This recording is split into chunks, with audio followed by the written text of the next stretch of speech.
السلام عليكم، ازيكم في فيديو جديد. حاسس انك تايه، مش عارف تبدا منين. كل الناس بتقول لك يلا ابدا وشد حيلك، احنا في سنه حكايه المصير، بس مفيش حد بيقول لك ابداها ازاي.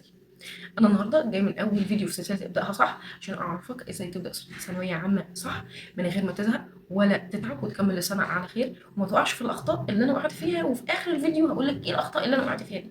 بس قبل ما نبدا الفيديو ما تنساش تعمل لايك وشير وسبسكرايب عشان الفيديو ده يوصل لاكبر عدد من الناس. كمان ما تنساش دايما تبص لي على الديسكربشن تحت او الوصف بتاع الفيديو، لان بسيب لك حاجات مهمه جدا. يعني اي حاجه هتلاقيني بقولها لك هنا في الفيديو هتلاقيها موجوده على قناه التليجرام، فبالتالي هتلاقي دايما في الديسكربشن تحت لينك قناه التليجرام الخاصه بينا. كل حاجه بقولها هتلاقيها موجوده هناك، سواء بي دي افات سواء ورق، سواء ملخصات، اي حاجه هتلاقيني برضو سايبها لك هناك. وهسيب لك برضو يعني لينك كده تقدر تتواصل معايا منه عشان تسالني على تفاصيل الكورس الثانوي الشامل. الكورس ده انا اول سنه اعمله، وطبعا يعني يعلم ربنا ان الانسان تعب فيه جدا عشان اجمع الكورس ده. وكمان ما تنساش تسالني على منصه الكيمياء، المنصه دي انا بشرح فيها منهج الكيمياء كامل. بص بقى، يعني اسئله، امتحانات، جريده الجمهوريه، كل الحاجات دي هتلاقيني برضو سايبه لك اللينك بتاعها، تقدر تتواصل معايا منه وتسالني على كل التفاصيل دي. فعشان ما نطولش في الفيديو، يلا بينا نبدا الفيديو. فخلف من بعدهم خلف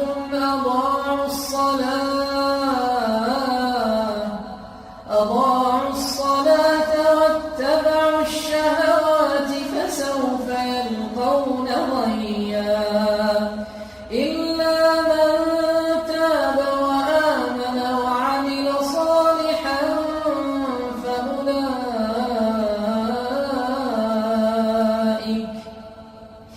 فأولئك يدخلون الجنة ولا يظلمون شيئا. بص، هو انا عارفه كويس قوي ان اول اسبوع في السنه ده بيكون اسبوع فاضي، ممكن اخد فيه درس درسين والموضوع انتهى على كده. بفضل بقى طول الاسبوع اصلا ما بذاكرش، او حتى انا عارفه ده عشان ده حصل معايا كويس جدا. ايه، بص، ما بذاكرش خالص، اجي مثلا قبل الدرس بنص ساعه او في المواصلات كده او قارئ الدرس. ليه؟ اصلا انا عقلي الباطن شايف او ان انا ايه لسه ما بداتش السنه، فخلاص يعني انا بقى معايا وقت كده. انا نصيحتي ايه ليك هنا في الحته دي، عايزاك تعرف ان كل يوم بيعدي من غير ما تعمل فيه حاجه جديده واليوم ده مش هيرجع تاني. طيب، انا مطلوب بقى مني اعمل ايه؟ مطلوب من حضرتك ان انت تعملي روتين تثبت عليه لحد اخر السنه. هو مش هيكون روتين مرهق ولا متعب ولا طويل ولا اي حاجه خالص. بما ان احنا اول حاجه انا عايزاك تعملها ان انت حضرتك هتعمل جدول بسيط كده. انا ما بقولكش تملى الجدول وتحط فيه 10 ساعات مذاكره خالص. احنا بما ان احنا لسه في اول السنه، في اول اسبوعين دول انا عايزه كده يعني المذاكره بتاعتك تبقى ساعتين 3 ساعات في اليوم، فما تضغطش نفسك ولا حتى تحاول ان انت ايه تذاكر كميات كبيره. خلي دايما في بالك ان السر في الاستمرار مش في الكميه. يعني انا مش بقول لك تعالى النهارده ذاكر لي 20 صفحه وتقعد لي شهر كامل انت اصلا ما بتذاكرش. لا، انا عندي ان انت تذاكر صفحتين اتنين كل يوم وتفضل مستمر عليها باقي السنه، ده عندي بالدنيا كلها. تمام، فالسر في الاستمرار مش في الكميه. تاني حاجه، ظبط كده النوم والصحيان بتاعك. يعني مثلا ما تجيش تفضل صاحي لي طول الليل وتقول لي اصل انا لسه الدروس ما بداتش وكده. لا، خلي بالك ان المخ بيتعود على ده. فانت في الاسبوعين دول عود مخك، قول له ان احنا لازم ننام بدري ونصحى بدري. طب قد ايه؟ مثلا ممكن اقول لك ان انت تنام الساعه 11 وتصحى الساعه 6. تمام كده، لان خلي بالك المخ بيتعود على ده. فانت لو بدات كده هتفضل طول السنه على هذا النمط. تمام. طيب، تالت حاجه برضو مهمه جدا، انا عايزاك تاخد بريك. يعني مثلا الثلاث ساعات اللي انت هتذاكرهم دول ما تزودش عن الثلاث ساعات اللي انت هتذاكرهم دول في اليوم. ليه؟ علشان انت هتدخل جامد ويعني عايز تذاكر بقى وتقطع الكتب في اول السنه. صدقني بعد شهرين اتنين من الحماس الشديد اللي عندك ده هتلاقي ان كل الحماس ده راح، ويعني مش هتقدر تكمل باقي السنه. فيعني واحده واحده كده على نفسك، هيئ عقلك ان انا هدخل على المرحله دي واحده واحده وبالراحه علشان يفضل مكمل معاك لحد اخر السنه. انا عارفه ان ممكن او معظم الناس تكون مش فاهمه، متوتره، حاسه انه ايه المرحله اللي انا داخل عليها دي حاجه كبيره قوي. بس انا اللي ممكن او النصيحه اللي انا ممكن اقولها انه والله العظيم يعني هي اسهل مرحله انت ممكن تمر عليها. هي مرحله تحديد المصير وكل ده، بس والله اسهل حاجه. كل ما انت تفهم امكانيات نفسك، كل ما انت تفهم انت عايز ايه بالظبط، كل ما كان يعني الفتره دي هتكون احلى مرحله في حياتك. باذن الله باذن الله كل واحد هينول اللي هو. انا ان شاء الله باذن الله هسيب لك في قناه التليجرام يعني جدول كده انا كنت لسه عاملاه من يومين. لا، كنت ماشيه عليه قبل كده، ولكن انا حدثت في الجدول ده وعملت فيه شويه حاجات.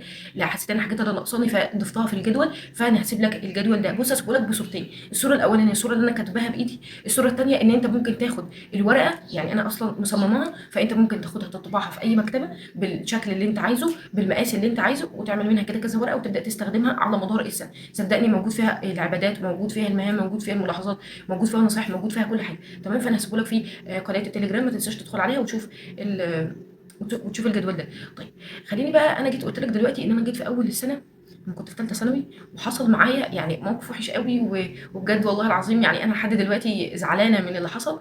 بص هو انا كنت جايه في اول سنه كده ما كنتش فاهمه لسه انا ايه اللي داخل ثالثه ثانوي، يعني ايه ثالثه ثانوي يعني لسه بدري. كنت تقريبا في شهر 8 كده، كنت بادئين دروس في شهر 8. فما كنتش فاهمه لسه حاجه، وما كانش في حد قبلي ثالثه ثانوي، كنت انا اكبر واحده، فما حدش قال لي وما فهمتش، وما حدش اصلا ما سمعتش نصايح حد ولا اي حاجه. ف يعني كنت حاسه برهبه كده، وفي نفس الوقت كان عقلي الباطن مهيأ لي ان لسه بدري. فصدقني والله العظيم فضلت من شهر 8 لشهر 11 انا في لخبطه.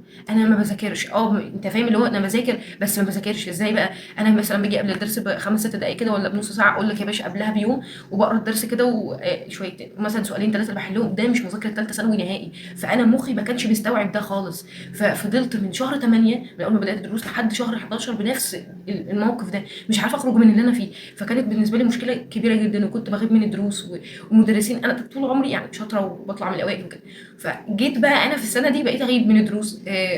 ما بذاكرش اصلا. ممكن لو المستر سالني سؤال موجود في الكتاب هاجبه، هو مش موجود في الكتاب انا مش بعرف اجاوب، لانه انا مش بذاكر الدرس كويس ومش حلق عليه كويس، فما كنتش عارفه اي حاجه خالص. فالدنيا بصراحه كانت بايظه معايا. ويعني اكتر حاجه غلطت فيها كانت ان انا ما كنتش مهيئه عقلي خالص ان انا ابدا ثالثه ثانوي.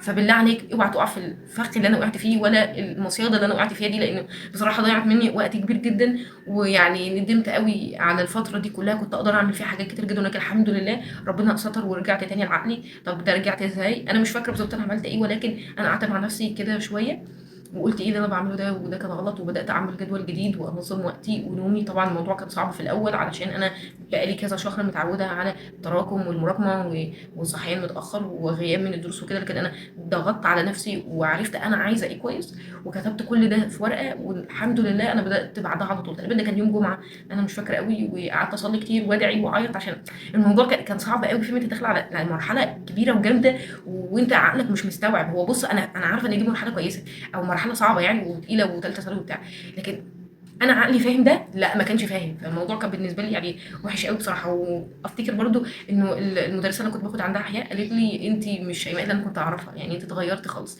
هي تقصد في ايه الكلام ده، ان انا مستوايا مش هو.